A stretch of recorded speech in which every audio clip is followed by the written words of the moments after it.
Shalom. Apa kabar Bapak Ibu Saudara sekalian?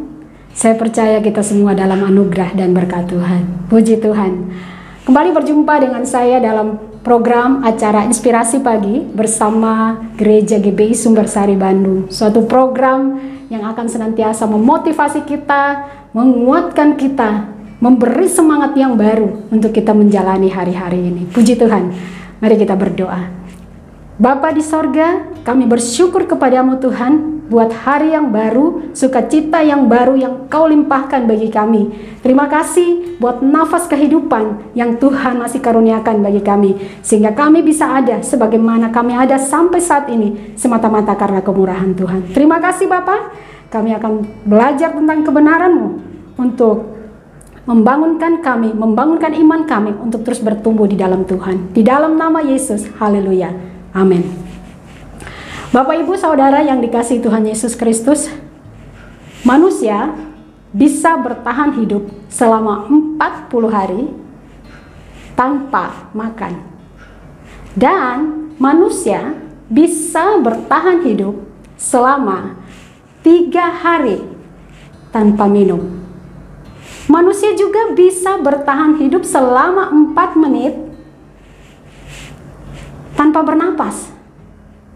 Tetapi manusia tidak bisa bertahan hidup dalam tempo 1 detik saja tanpa pengharapan. Artinya, tanpa pengharapan manusia bisa mati. Apa itu pengharapan? Pengharapan adalah di dalam Kamus Besar Bahasa Indonesia mengartikan sebagai sesuatu yang diharapkan. Misalnya, seorang atlet berharap bahwa dia bisa memenangkan sebuah pertandingan. Yang kedua, pengharapan adalah sesuatu yang bisa menjadi kenyataan. Sesuatu yang bisa menjadi kenyataan. Misalnya, seorang bapak atau ibu, orang tua mengharapkan agar anaknya satu kali kelak berhasil. Jika dia kuliah, dia berhasil menjadi seorang sarjana, dan jika dia bekerja, dia bisa mendapatkan pekerjaan yang terbaik. Dan yang ketiga, pengharapan itu adalah orang yang bisa dipercaya atau orang yang bisa diharapkan. Misalkan di dalam sebuah perusahaan, pemimpin atau pemilik perusahaan mempercayakan pimpinan perusahaan kepada seorang karyawannya yang dianggap bisa memimpin perusahaan atau seorang yang mempunyai kapabilitas. Nah, pertanyaannya adalah bagaimana seandainya apa yang kita harapkan itu ternyata tidak menjadi kenyataan? Tidak sedikit orang, Bapak Ibu, yang akhirnya menjadi marah, kecewa, putus asa, bahkan mengambil tindakan yang bodoh karena apa yang diharapkan tidak menjadi kenyataan. Lalu bagaimana dengan kita? Apa sikap kita sebagai anak-anak Tuhan? Di dalam Roma pasalnya yang ke-12, ayat 12 bagian A, firman Tuhan mengatakan bahwa bersukacitalah dalam pengharapan. Sekali lagi saya katakan, bersukacitalah dalam pengharapan. Coba kita renungkan dalam-dalam arti kata ini. Bersukacitalah dalam pengharapan. Secara logika, ini tidak masuk akal. Masa kita disuruh bersukacita, sementara yang kita harapkan belum tentu menjadi kenyataan. Tapi firman Tuhan katakan bersukacita dalam pengharapan. Kata bersukacita, Bapak Ibu Saudara sekalian, itu ditulis dengan kata kairo dalam bahasa Yunani yang berarti bersukacita dan bergembira. Bersukacita artinya bergirang hati, dan bergembira artinya merasa bangga atau senang dan berbesar hati. Saya tertarik dengan kata berbesar hati. Apa sih berbesar hati itu? Orang yang memiliki sikap berbesar hati adalah orang yang siap menerima kekalahan. Orang yang siap menerima semua konsekuensi atau semua kemungkinan-kemungkinan yang akan terjadi. Jadi, kenapa firman Tuhan katakan bersukacita dalam pengharapan? Artinya bahwa kita mempersiapkan diri kita untuk menerima semua kenyataan itu. Karena ada kata berbesar hati. Wow, luar biasa sekali. Orang yang memiliki sikap berbesar hati, dia tidak akan mudah kecewa, mudah marah, sakit hati, bahkan mengambil sikap yang bodoh atau bunuh diri. Kenapa? Karena dia sudah mempersiapkan hatinya bahwa apapun yang terjadi, harapan saya sekalipun tidak menjadi kenyataan, itu tidak akan mempengaruhi lagi. Luar biasa. Di dalam Ibrani pasalnya yang ke-6 ayat yang ke-19, firman Tuhan berkata, pengharapan itu bagaikan sauh yang kuat dan aman bagi jiwa.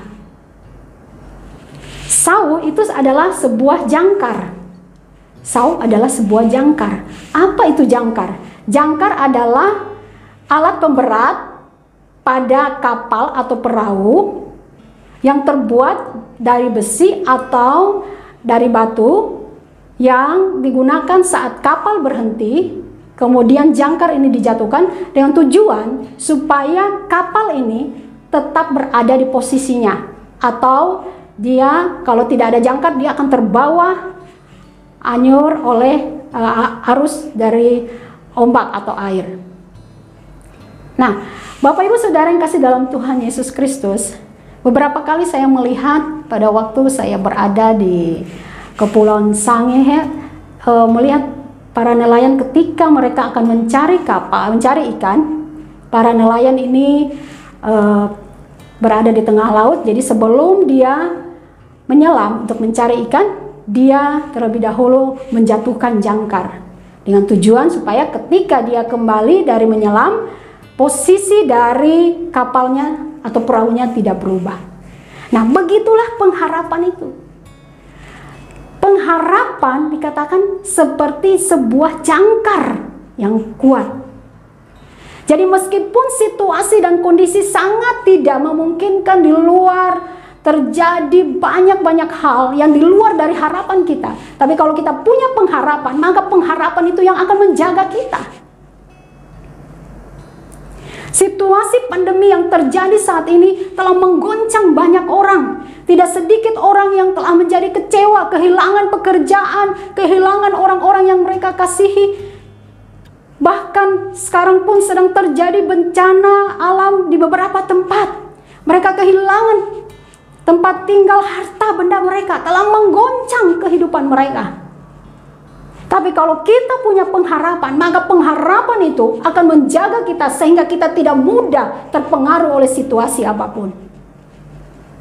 Bapak Ibu Saudara yang kasih dalam Tuhan Yesus Kristus, selanjutnya dikatakan bahwa pengharapan itu bagaikan sauh yang kuat dan aman bagi jiwa.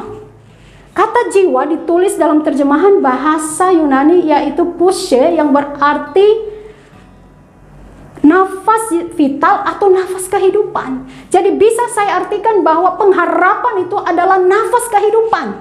Makanya di awal tadi saya katakan bahwa tanpa pengharapan, orang dalam hitungan 1 detik saja bisa mati. Jadi pengharapan ini mempunyai pengaruh yang sangat besar di dalam kehidupan kita.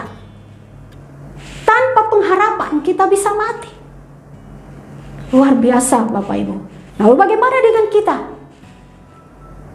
Saya mengingatkan, mari milikilah pengharapan itu. Kita jangan sama seperti orang-orang di luar sana yang tidak memiliki pengharapan. Kita berbeda dengan mereka. Pengharapan kita di dalam Yesus. Satu pujian, saya akhiri dengan satu pujian mengatakan bahwa pengharapanku hanya Yesus saja. Jadi sebagai orang yang percaya kepada Tuhan, pengharapan kita ada di dalam Tuhan Yesus Kristus. Luar biasa. Milikilah pengharapan itu, karena pengharapan yang akan menjaga kita untuk menghadapi setiap situasi dalam hidup ini. Puji Tuhan. Mari kita berdoa. Terima kasih Bapak buat firman Tuhan yang luar biasa yang sudah kami dengarkan pada saat pagi hari ini. Mari terus Tuhan bawa hidup kami terus bertumbuh, berakar dan berbuah dengan lebat untuk hormat kemuliaan nama Tuhan. Kami tahu bahwa dalam perjalanan hidup kami tidak mudah untuk menghadapi setiap pergumulan-pergumulan. Namun kami yakin dan percaya firman-Mu berkata bahwa bersama dengan Engkau kami cakap melakukan segala perkara. Terima kasih Tuhan buat pagi hari ini. Kami berdoa dan bersyukur di dalam nama Tuhan Yesus. Haleluya. Amin. Puji Tuhan.